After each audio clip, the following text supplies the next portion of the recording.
আসসালামু আলাইকুম। Offshore Saudi আরবে যারা আছেন সবার জন্য অফশোর একটি গুরুত্বপূর্ণ জিনিস। তো অফশোর অ্যাকাউন্ট খোলার জন্য আপনার নিকটস্থ হয়তো পান্ডায় অনেক মার্কেটের ভিতরে এই মেশিনগুলো থাকে যেখানে যে ফিঙ্গার লাগানোর পরবর্তীতে ঠিক ডিসপ্লে যেমন একটি এসএমএস বা যেমন একটি ছবি আপনারা দেখতে পাচ্ছেন যে আসলে আপনাদের ফোনে তো একটি পাসওয়ার্ড আইছে, এবার আপনার আকামার নম্বর ওই পাসওয়ার্ডটা দেওয়ার পরবর্তীতে এই লেখাটা আসতেছে, এটাই হচ্ছে সব থেকে বড় সমস্যা। তো এই সমস্যার সমাধান কিভাবে করবেন এই বিষয়টা আপনাদের সামনে আমি এখনই তুলে ধরবো।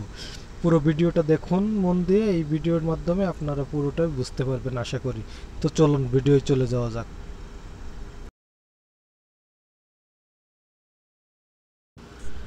হ্যাঁ, এখন আপনাদের যখন ফিঙ্গার লাগানো হয়েছে এরকম একটি এসএমএস আপনার ফোনে আইছে, সেখানে একটি পাসওয়ার্ড দেওয়া আছে। তো আমরা প্লে স্টোর থেকে অফশোর অ্যাপসটি নামানোর পরবর্তীতে আসলেই আমাদের আকামা নাম্বার এবং ওই যে ফোনে এসএমএস এর মাধ্যমে যে পাসওয়ার্ডটি এসেছে সেটা দেওয়ার চেষ্টা করি। এখানে দিয়ে দেখি আসলে ওই যে ছবিটা আপনাদের দেখালাম সেই সমস্যাটা আসবে। সেই সমস্যা আসার পরে এটার এটার সমাধান কিভাবে করবেন এটা দেখাবো। তো এখানে আকামা নম্বর দেওয়ার পরে ওই পাসওয়ার্ডটি এখানে বসানোর পর দেখেন এই এসএমএসটা আসতেছে। তো এটাই হচ্ছে সমস্যা। এখন এটা সমস্যার সমাধান কিভাবে করতে হবে বলতেছে, ওখানে লেখা যে কোনো ব্রাউজার থেকে ওই অফশোর ওয়েবসাইটে প্রবেশ করতে বলতেছে। যেরকম ক্রোম আছে আপনার ফোনে, মোজিলা ফায়ারবক্স আছে, অপেরা মেনু আছে। তো আমার ফোনে ক্রোম আছে, ক্রোমের ভিতরে যে আমি অফশোরে চলে গেলাম। অপশনে যাওয়ার পরে দেখেন এখানে যদি আরবিতে আসে ওখানে ইংরেজি আছে, ইংরেজিতে চাপ দিয়ে ইংরেজি করে নেবেন। নেওয়ার পরে এখানে আপনার আকামা নম্বর দেবেন। দেওয়ার পরে ওই যে এসএমএসটি আইছিল আপনার ফোনে সেই এসএমএসটি ওখানে দেবেন। দেওয়ার পরে আপনার ফোনে একটি ওটিপি যাবে, একটি কোড আসবে এরকম। ওই যে উপরে দেখতে পাচ্ছেন একটি কোড চলে আসছে, ওই কোডটি এখানে পাতাবেন। কোডটি এখানে পাতানোর পরেই আপনাদের সামনে একটি ইন্টারফেস ওপেন হবে। দেখুন একটি ইন্টারফেস ওপেন হয়েছে। তো এই ইন্টারফেসে যে তথ্যগুলো চাচ্ছে user name, password, confirm password, Gmail address.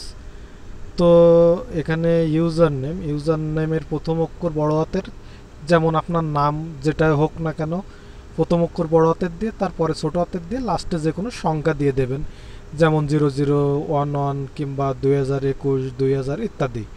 তার পরবর্তীতে এখানে পাসওয়ার্ড প্রবেশ করবেন। পাসওয়ার্ডটা 8 সংখ্যার ভিতরে হওয়া লাগবে। তাতে অবশ্যই ছোট হাতের বড় হাতের অক্ষর থাকা লাগবে, সংখ্যা থাকা লাগবে। তো আমি আমার ইচ্ছা মতো একটি পাসওয়ার্ড দিয়ে নিচ্ছে। জিমেল অ্যাড্রেসের প্রয়োজন নাই। তারপরে এখানে ফোন নম্বর দেওয়া লাগবে, আপনার মোবাইল নম্বর আর কি, আপনার ব্যক্তিগত যে ফোন নম্বর সেটা এখানে দেবেন। যেটা দেখতে পাচ্ছেন যে লাল একটি তীরচিহ্ন দেয়, এটা বাধ্যতামূলক ওখানে দেওয়াই লাগবে। তো আপনারা দেখতে পাচ্ছেন এখানে আমি আমার ফোন নম্বরটি প্রবেশ করতেছি। ফোন নম্বরটি প্রবেশ করার পরে নেক্সটে চাপ দেব।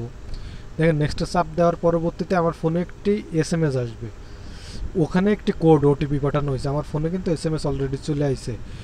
তো এখানে বলতেছে যে ওই ওটিপি কোডটা দেওয়া লাগবে। তো আমি ফার্স্টে ওই যে কোডটি আইছে আমার ফোনে সেই কোডটি এখানে প্রবেশ করলাম। প্রবেশ করার পরে লাস্টে যে আপনি আপনার আকামা নম্বর দেবেন, এখানে লিখবেন আকামা নম্বর। আকামা নম্বর লেখার পরে ওকে চাপ দিলেই আপনার যে সমস্যাটি হচ্ছিল যে আপনি অ্যাপস ওপেন করতে পারতেছিলেন না, অ্যাপসের ভিতরে যে আপনার এই যে ইউজার নেম পাসওয়ার্ড দিলে ওপেন হচ্ছিল না, এই সমস্যার সমাধানটা এইভাবেই হবে। দেখতে পাচ্ছেন আমার সামনে এখন এটা কমপ্লিট করা হয়ে গেছে। এই যে সাকসেসফুল একটি এসএমএস দেখতে পাচ্ছেন, নিচের ব্লু কালারে লেখা আছে। তো এইটুকুই কাজ হচ্ছে, এইটুকু করার পরবর্তীতে আর কোথাও যাওয়ার দরকার নাই। আপনি ডাইরেক্ট আপনি অ্যাপসে চলে যাবেন, আপনার প্লে স্টোর থেকে যে অফশোর অ্যাপসটি নামাইছেন সেখানে। কিন্তু ওই যে আগের যে পাসওয়ার্ডটি এসএমএসে আইছিল ওইটার আর কোনো প্রয়োজন নাই, যেহেতু আমরা নতুন একটা পাসওয়ার্ড ওখানে দিছি, ওইটাই হচ্ছে এখন আমাদের পাসওয়ার্ড। তো এখন আমরা অফশোর অ্যাকাউন্ট অফশোর অ্যাপসে চলে যাচ্ছি। যাওয়ার পরে এখন এখানে আমাদের আকামা নম্বর দেওয়া হচ্ছে।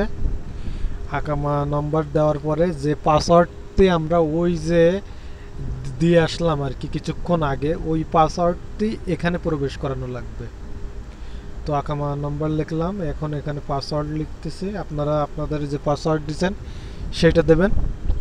পাসওয়ার্ড দেওয়ার পরে লগইন এর চাপ দেওয়ার পরে দেখুন আমার ফোনে একটি ওটিপি চলে আইছে। সেই ওটিপির আগে কিন্তু এরকম আসতেছিল না, কিন্তু এখন দেখেন এটা কিন্তু এরকম হয়ে গেছে। তো এখন ওই যে আপনার ওটিপি আসার পরে ওটিপি ওখানে দিলেই বাস আপনার অফশোর পুরোপুরি চালু হয়ে গেছে। ওখান থেকে আপনি আপনার যাবতীয় যত তথ্য সব সেবা বা আপনার তথ্যগুলো দেখতে পারেন, জানতে পারেন। তো এইটুকুই ছিল আসলে এই ভিডিওর মূল বিষয়। তো আপনারা যারা এই সমস্যার ফেস করতেছেন, আশা করি এই ভিডিওটির মাধ্যমে আপনাদের সমস্যার সমাধান হবে। তো আপনাদের কাছে একটা রিকোয়েস্ট থাকবে, যারা আমার চ্যানেলে এখনও সাবস্ক্রাইব করেননি অবশ্যই সাবস্ক্রাইব করে পাশে থাকা বেল বাটনে ক্লিক করে রাখুন। পরবর্তীতে কোনো ভিডিও আপলোড করলে সর্বপ্রথম আপনার কাছে চলে যাবে। তো আমার ভিডিও যদি ভালো লাগে অবশ্যই লাইক কমেন্ট শেয়ার করবেন, আর আপনার কোনো মতামত থাকলে কমেন্টের মাধ্যমে জানাতে পারেন। ধন্যবাদ।